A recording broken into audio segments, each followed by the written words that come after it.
É compreensível que muita gente estranhe o termo anarcocapitalismo.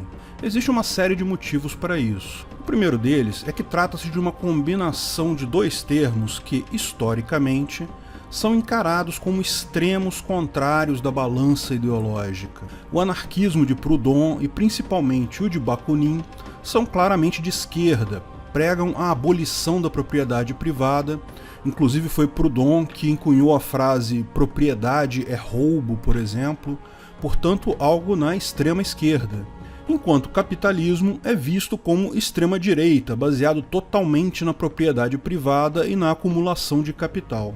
Além disso, enquanto o anarquismo pode ser entendido como uma ruptura total da sociedade, algo utópico e potencialmente catastrófico, capitalismo é o que muitos entendem que é o que vivemos já hoje, ou seja, é o status quo atual. Marx entendia o Estado e os donos de capital como uma coisa só, uma estrutura opressora que é o que está aí, o capitalismo. Como conciliar dois conceitos tão distintos, certo? Isso só pode ser coisa de lunáticos. O pessoal da esquerda acha um absurdo deturpar as ideias anarquistas de Proudhon, misturando elas com o capitalismo. O pessoal da direita geralmente acha um absurdo esse troço de anarquia. Como assim? Isso é uma utopia socialista? Bem, essa foi a minha primeira impressão também quando eu ouvi o termo anarcocapitalismo pela primeira vez. E sim, existem vários anarcocapitalistas que consideram esse termo ruim. Alguns preferem ser chamados de libertários, ou voluntaristas, ou agoristas, mas o fato é que o termo pegou, e é muito difícil mudar isso depois. Então, seja um bom termo ou não, é o que temos. Mas afinal, o que isso significa? E quero deixar claro aqui para os meus colegas anarcocapitalistas que coloco aqui a minha visão pessoal sobre isso. Lógico que haverá aqueles que discordarão de alguns dos pontos que eu coloco aqui. Antes de continuarmos o vídeo, aproveite para curtir e se inscrever na página. Clique no sininho para ser avisado de novos vídeos. O que é o anarcocapitalismo? O problema é que essa estranheza inicial deriva apenas de um problema semântico, das diferentes definições desses termos. No final das contas, anarcocapitalismo é algo muito simples, se você entender a ideia em si e deixar de lado, pelo menos por um tempinho, o conceito original que você tem desses termos. Por exemplo, capitalismo só é conhecido como a união dos donos de capital com o governo pela esquerda, porque essa era a definição de Marx, que era contra o capital. A direita já faz a distinção, visto que deriva-se os conceitos de Rousseau, não de Marx. Governo é governo, mercado é mercado. Quando o mercado exige o governo para funcionar, é o chamado capitalismo de compadrio, ou seja, o capitalismo em que acontece essa fusão entre mercado e governo. Mas normalmente capitalismo por si só é quando existe a mínima interferência do governo no mercado. Isso segundo a visão da direita liberal. Ou seja, o próprio termo capitalismo tem várias definições por aí. No final das contas, o termo capitalismo usado em anarcocapitalismo é mais próximo da definição da direita, pois é simplesmente livre mercado e propriedade privada. Mas mesmo esses termos, livre mercado e propriedade privada, têm lá suas diferentes conotações. Livre mercado no anarcocapitalismo significa simplesmente o direito inalienável de qualquer pessoa de vender algo de sua propriedade para outra pessoa, desde que isso seja feito de forma voluntária. Ninguém é obrigado a vender nada para ninguém, ninguém é obrigado a comprar nada de ninguém. Desde que seja voluntário, qualquer troca é legítima. E isso é, em última análise, o livre mercado. Propriedade privada, na visão anarcocapitalista, é o direito básico fundamental. Todos os demais direitos humanos são derivados desse direito de propriedade. Propriedade refere-se a qualquer bem escasso. Portanto, entende-se a propriedade privada de forma universal, aplicável a terrenos, imóveis, utensílios de cozinha, bens pessoais, escova de dente e outros. Não há distinção, na visão anarcocapitalista, entre a propriedade pessoal e a propriedade dos meios de produção. Se algo é escasso, então existe a possibilidade de ser apropriado por alguém. No final das contas, a propriedade privada no conceito anarcocapitalista é a propriedade privada jusnatural, tal como definida pelo Locke. Se você é o primeiro a usar, delimitar e defender um bem escasso, ele é seu. Ou você pode adquirir bens também via troca voluntária. Anarquia, da mesma forma, é entendido pela direita como ausência total de regras. Cada um faz o que quiser e ninguém precisa prestar contas de nada. Raul Seixas já cantava isso. Faz o que tu queres, pois é tudo da lei. Mas isso seria um absurdo, uma utopia, ou iria requerer uma mudança na natureza humana. Ninguém consegue viver em paz sem regras de boa convivência. Apenas se todas as pessoas do mundo se tornassem pessoas boas e comedidas e pacíficas, só assim poderia haver uma sociedade pacífica sem regra nenhuma. Fora isso, entre pessoas normais, não havendo regras, seria um caos, certo? Anarquismo em anarcocapitalismo, porém, não significa de forma alguma ausência de regras. Significa apenas e tão somente a ausência de governo coercitivo. Veja, pode até haver governo, desde que você só participe dele voluntariamente, se você quiser. O que não pode existir é um governo coercitivo, porque isso é, em última análise, uma forma de escravidão. Nós, anarcocapitalistas, acreditamos que existe um conjunto básico de regras, a chamada ética libertária, que é um pequeno conjunto de normas absolutas que precisam ser obedecidas por todas as pessoas para a convivência pacífica. Além dessas regras universais, as pessoas podem livremente fazer leis entre si, contratos voluntariamente aceitos. Se você assina um contrato, você se compromete com tais leis privadas. Mas de onde surge essa ética? Quem vai definir esse conjunto mínimo de regras que todo mundo precisa obedecer? Bem, esse conjunto pode ser descoberto por qualquer grupo que as procure. Trata-se de uma derivação jusnatural. As regras estão aí já, basta descobri-las. Ninguém precisa criá-las. Ninguém vai definir esse conjunto de regras. Você vai simplesmente pesquisar isso e descobrir por você mesmo qual é esse conjunto mínimo de regras que todo mundo precisa obedecer.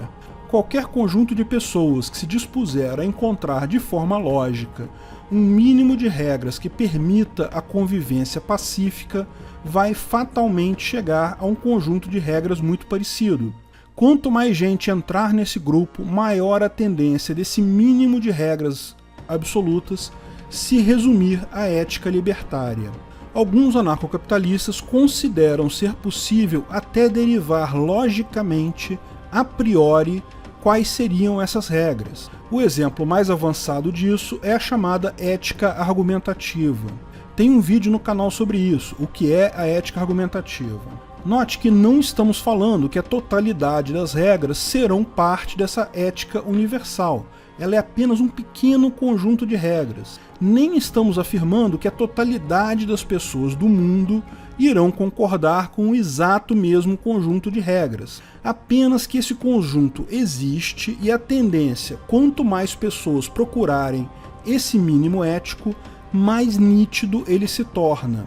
Eu mesmo, como advogado, consigo perceber que um grande número de outras regras terão que ser negociadas, principalmente no que se refere a punições para eventuais infrações. A questão toda é que, ao invés de definir as regras como um país, obrigando todas as pessoas a aceitarem aquele mesmo conjunto de regras usando a força, ou seja, usando a coação coercitivamente, entendemos que essas regras podem ser definidas pelo mercado. Empresas de leis privadas geram um conjunto de leis que as pessoas compram junto com a segurança associada a essas leis. A exata mesma ideia do governo, não é isso? O governo não se propõe a fornecer segurança para você em troca de você aceitar obedecer determinadas leis, que incluem eventualmente pagar imposto. A diferença nesse caso é que você pode comprar o governo que você achar melhor. Você não é obrigado a aceitar só um governo em função de onde você nasceu ou onde você mora. Explicamos esse conceito em detalhes no vídeo O que é uma sociedade de leis privadas. No final das contas, o anarcocapitalismo não é uma ideologia como a esquerda ou como a direita, como o comunismo ou socialismo. É, na verdade, uma disciplina jurídica inovadora. A ideia de que existe um conjunto de regras não coercitivas que permite a convivência humana pacífica, desde que um núcleo universal, uma ética libertária universal, esteja presente. De fato, do ponto de vista desta ética libertária, qualquer legislação coercitiva, qualquer ordem que um deputado inventou lá em Brasília e você é obrigado a seguir, é uma forma de escravidão. Que direito tem um deputado de te obrigar a fazer alguma coisa? Sua liberdade é algo inviolável e desde que você não agrida o PNA, o princípio da não agressão, não agrida a ética libertária, você só deve obedecer a uma lei se você aceita essa lei, se você explicitamente em um contrato aceitou aquela lei. Se você quer entender melhor o que é o PNA, então veja o vídeo, o que é o PNA. Viu como foi rápido? Você já entendeu a ideia base do anarcocapitalismo. Ninguém tem o direito de impor regras para você ou punir você por qualquer coisa que você tenha feito, a menos que isso seja contra algum contrato que você assinou explicitamente ou que você tenha violado aquele conjunto mínimo de regras da ética libertária. Agora, imagine que isso existisse aqui no Brasil. Você certamente é a favor de um conjunto pequeno de leis, onde você pague uma mensalidade ou impostos, ou como queira chamar, baixos, mas ao mesmo tempo tem uma grande segurança pessoal. Tanto uma garantia de que não vai haver crime, que as pessoas não vão roubar seus bens, não vão roubar sua propriedade, nem vão te agredir, mas também a garantia de que, se você sofrer um acidente, você vai ser cuidado por aquela empresa de segurança privada, que foi o seu governo que você escolheu aderir. Empresas de segurança privada vão precisar cortar custos, oferecer um melhor serviço pelo menor custo. Sustentar centenas de deputados vivendo em condições nababescas em Brasília, nem pensar. Empresa que fizer isso vai à falência. Se o governo brasileiro tivesse concorrência, iria falir rapidamente. O mercado é muito eficiente em garantir serviços otimizados pelo menor custo. Ah, mas quem garante que isso iria funcionar? E se eu não encontrar nenhuma empresa de leis privadas que eu goste das leis? Ah, e se a minha empresa de leis privadas não cumprir o contrato dela comigo, começar a me perseguir? E se uma pessoa assinou as regras de uma empresa de leis privadas e a outra pessoa assinou as regras de outra empresa e agora essas duas pessoas têm uma disputa judicial? Como resolver qual lei aplicar? E quem iria cuidar dos pobres que não têm dinheiro nem para pagar uma empresa de leis privadas? Bom, essa é a beleza da coisa. Existem saídas para todas essas situações. O anarcocapitalismo é estudado há mais de um século e tem diversas respostas para isso. Algumas respostas podem ser simplesmente tiradas do próprio direito internacional, que já lida muito com isso. Outras podem ser obtidas na Common Law, que é uma disciplina jurídica muito comum em países de língua inglesa. Nem vou listar todos os vídeos do canal em que explico esses pontos, mas se você procurar, vai achar respostas para tudo isso aqui no canal. Se você ficou com alguma dúvida, pergunte nos comentários. Certamente vai ter um colega anarcocapitalista que vai responder para você a linha geral da coisa. Agora, se tudo que o anarcocapitalismo prega é que você só precisa obedecer um mínimo predefinido de regras, e mais as regras que você aceita voluntariamente, de onde vem a propriedade privada? Bom, todas as derivações do mínimo de regras necessárias para a convivência humana indicam que só existe uma forma de partilha pacífica de recursos escassos, que é a propriedade privada jusnatural. Tanto através do método indutivo da ética argumentativa, quanto da busca daquele mínimo de regras possíveis, sempre se chega a que a propriedade privada é algo central para a convivência pacífica entre as pessoas. Veja o vídeo Existe propriedade privada sem Estado para melhores detalhes sobre isso.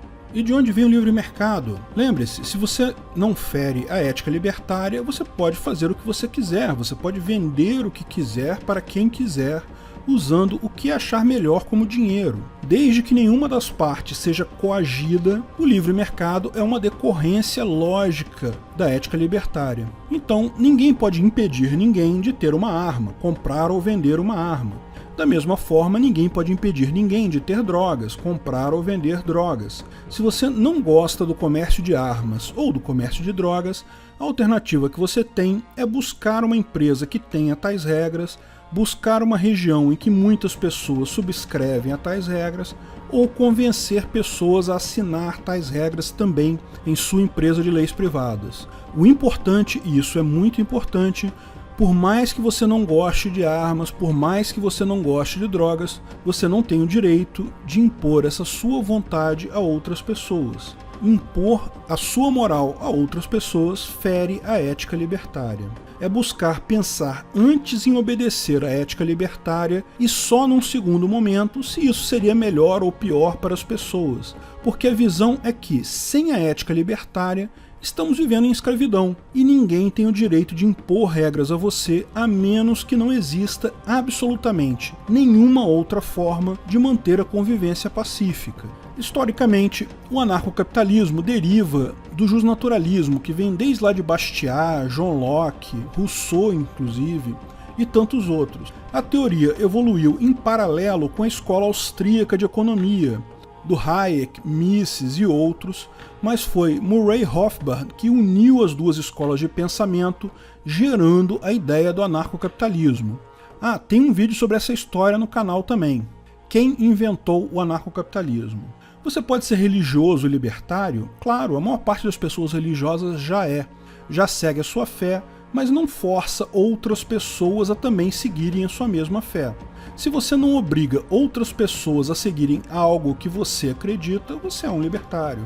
Posso ser funcionário público e libertário? Claro que sim. São coisas diferentes. O que você acredita ser a melhor sociedade justa é a organização social que existe hoje, a realidade que você vive hoje. Tem muitos funcionários públicos libertários, aliás, até porque quem já trabalhou ou trabalha no governo geralmente são as primeiras pessoas a repararem a sua total inutilidade. Posso ser libertário e estudar em universidade pública? Lógico que sim, mesmo caso acima. Posso ser libertário e pagar impostos? Aí não, imposto é roubo. É sua obrigação moral fugir ao máximo do pagamento de imposto. Mas lógico, não queremos mártires. Se você achar melhor pagar para não comprar uma briga com o Estado, pague. Posso ser anarcocapitalista e votar? Desde que você não obrigue outras pessoas a fazer algo, é seu direito sim. Votar não legitima o Estado, porque nada legitima o Estado. O Estado, por sua natureza, fere a ética libertária ao impor coercitivamente regras, e portanto jamais será legítimo. Mas como o anarcocapitalismo iria resolver o problema do meio ambiente? Como o anarcocapitalismo iria resolver o problema da desigualdade social? Novamente, busque os vídeos do canal, é muito mais simples do que parece, tem vídeo sobre tudo isso. Mas, via de regra, entendemos que a ética libertária é inegociável. Mesmo que ela piore o meio ambiente, mesmo que ela piore a desigualdade social, não há nada que possa ser feito, porque a alternativa a isso é a escravidão. E a escravidão é, na nossa visão, inaceitável. Finalmente, anarcocapitalismo é de direita ou é de esquerda? Olha, a nossa visão é que simplificar o espectro político em dois lados é uma besteira. Na verdade, é uma estratégia feita tipicamente por um dos lados que quer se colocar como o lado bonzinho e quer colocar todo mundo que não acredita nas coisas que ele acredita do outro lado, como o lado ruim. De fato, entendemos que posicionamentos políticos são multidimensionais e, portanto, não somos nem de esquerda nem de direita. O diagrama de Nolan é um pouco melhor para explicar isso, mas o ideal mesmo é deixar essas classificações para lá. Agora, talvez o ponto que a maior parte das pessoas tenha dúvida é o seguinte: como nós anarcocapitalistas pretendemos implementar o anarcocapitalismo? Vamos fazer uma revolução e derrubar o governo? Ou vamos eleger representantes que diminuam o Estado até a extinção dele? Bem, existem sim alguns anarcocapitalistas que pregam uma coisa ou outra, mas eu acredito que a maior parte dos anarcocapitalistas sabe que essas alternativas são pouco prováveis de funcionar. Nenhuma milícia anarquista seria tão forte quanto um exército estatal, e a maior parte da população é literalmente gado. Ama ser escravo de políticos e obedecer ordens. É pouco provável ganharmos isso pela via eleitoral. Minha visão é que o anarcocapitalismo é inevitável e a sociedade vai naturalmente caminhar para isso. Sinais disso estão em toda parte, e o motivo por trás disso também é claro. O que vai levar a sociedade ao ancapistão é a informação ampla, barata e descentralizada. Quanto mais tivermos informações sobre outras pessoas, quanto mais barato forem essas informações, quanto mais cada um de nós se torna consumidor e produtor de informação, mais tendemos a isso. Informação descentralizada leva a uma perda de poder de grandes estruturas hierárquicas. Não só o governo fica em posição economicamente vulnerável, mas também grandes empresas passam a ter desvantagens em relação a serviços prestados diretamente no livre mercado. Mas não é só isso, com informações amplas, cada vez surgem mais bolhas de pensamento. Você certamente já reparou isso. Hoje em dia você tem a bolha dos petistas, tem a bolha dos bolsonaristas, tem a bolha do MBL. Cada um está na sua bolha e é pouco provável que se consiga conciliar todos esses pensamentos políticos em um único poder central aceito voluntariamente por todos. Quem vai sair ganhando dessa guerra? Quem não se importa com os lados e enxerga governos apenas por sua função real, ou seja, prover leis e segurança em função dessas leis. No final das contas, os governos vão naturalmente migrar para empresas de segurança. E a gente vai poder escolher qual é o governo simplesmente mais custo-eficiente para você pagar os seus impostos para ele. Mas mesmo antes disso, se você já entendeu que o governo é ilegítimo por definição, bem, você já está vivendo no ancapistão agora. Se o governo é ilegítimo, ele não passa de uma máfia. Tal como existe o PCC, Comando Vermelho, existe também o governo federal, o governo municipal, o governo estadual. Todos são máfias que hoje obrigam você a pagar uma taxa de proteção, um imposto, quer você queira, quer você não queira. Essas máfias todas vão perder poder nos próximos anos. Então é isso daí. Quer você acredite ou não na ideia, já vivemos no ancapistão. Seja bem-vindo. Obrigado por assistir nosso vídeo. Comente abaixo se tiver dúvidas ou sugestões de novos temas.